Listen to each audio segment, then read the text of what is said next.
Dr. Sebastian Gorka, welcome back to Mornings on the Mall. How are you? Greetings, Mary. Very well. I want to talk to you about security clearances. We know that John Brennan was making the rounds of all of the talk shows this weekend, venting and beating his chest and wailing and whining and crying and complaining. One of the things, though, that has not a lot of people have really gotten into, that I think they were really distracted by John Brennan, was the president calling Bruce Orr a disgrace and saying that for him to be in the Justice Department and doing what he did is a disgrace, and saying that he intends to very quickly strip security clearance of Bruce Orr, among others. Bruce Orr is different. He's still employed. Can the president strip him of his security clearance? The president can strip anybody of a security clearance in federal government, and he can give a security clearance to anybody he wishes to give a security clearance to. The whole classification system of sensitive information and the whole clearance system belongs to the President of the United States. So I completely concur with the President. Anybody who has fingerprints on the FISA-Gate scandal, anybody who has their fingerprints on the exoneration of Hillary Clinton for sending more than 100 top-secret emails through a private server. In fact, anybody who has anything to do with Uranium One, that should be the starting list, the list that we begin with regards to stripping people of their clearances. And Bruce Orr right there up there with his incredibly corrupt relations to his wife and Fusion GPS and the Steele dossier. He is right at the top of the list, along with Comey and along with Clinton.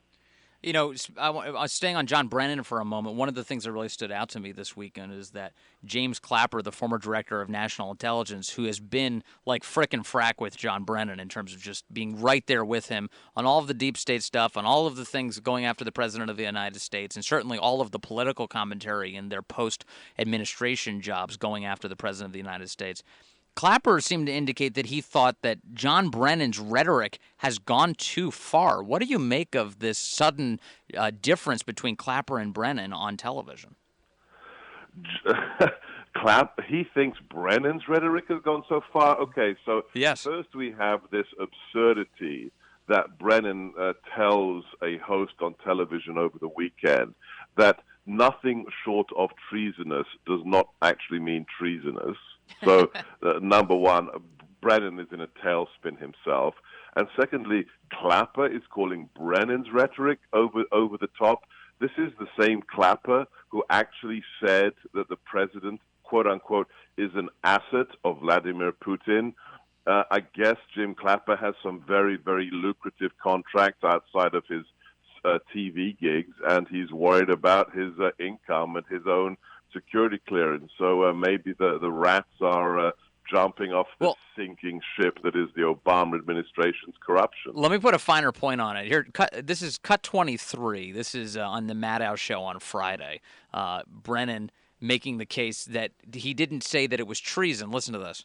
I didn't mean that he committed treason, but it was a term that I used, nothing short of treasonous. Well, you didn't mean that he committed treason, though. I said it's nothing short of treasonous. That was the term that I used, yeah. That's the... If we diagram the sentence, nothing short of treasonous means it's treason. All right, so that's John Brennan getting fact-checked by Rachel Maddow, whose glasses are spinning. She's like, wait a second, this doesn't even make sense.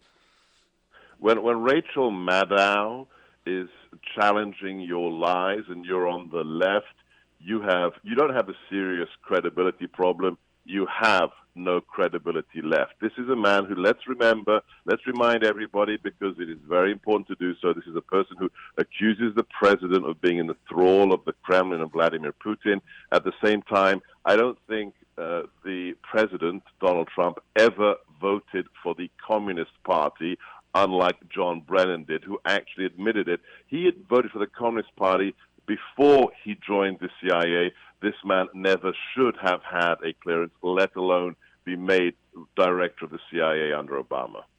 Last question on this. Is it unusual for the president to pull someone's security clearance? Has it been done before? I'd have to go back and have a look. Security clearances are pulled on an everyday basis because of issues to do with the individual behavior and comportment of somebody or conflicts of interest. With regards to the president pulling it, I'm sure it's happened, but I know it's never happened to a former director of the CIA.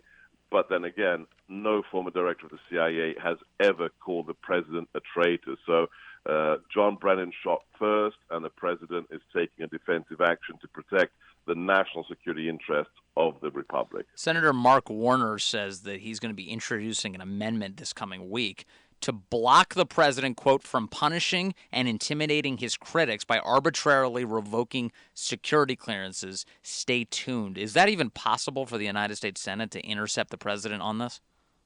No, I think you'd get gummed up in the works, and you'd probably get up to the Supreme Court. But at the end of the day, it's exactly the same as the travel ban.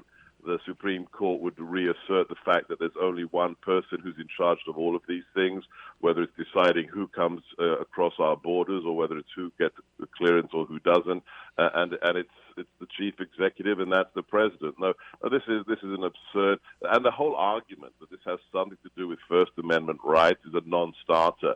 If John Brennan actually publicly spoke about any of the things that he knows because of his clearance, he would be committing a felony. A clearance is not a constitutional right. It is a privilege of government service, and this man is retired, and he has demonstrated an instability and a political bias that obviates his status as somebody with a clearance. Yesterday, John Bolton said that U.S. officials are concerned about meddling in the midterm elections by China, Iran, and North Korea, in addition to Russia. Do we know how they are meddling in our midterm elections? Well, the biggest activity on the low side, on the unclassified side, is if you look at the reports, there isn't a clear and imminent threat to the actual voting system. The vote tallying system is robust and has not been penetrated.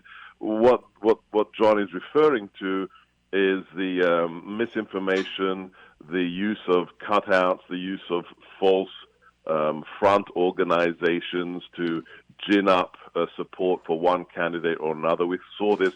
Remember, Michael Moore actually attended a anti-Trump rally in New York that had been initiated by Russian actors here in the U.S. who hadn't disclosed themselves. So that's primarily what we have to prepare for when it comes to Iran, China, and Russia. Yet the White House was mocked when they said others are behind this activity and not just Russia. But here it is, the evidence. Thank you, Dr. Sebastian Gorka. Really appreciate it, sir. Thanks, guys. Have a great week. God bless. You too.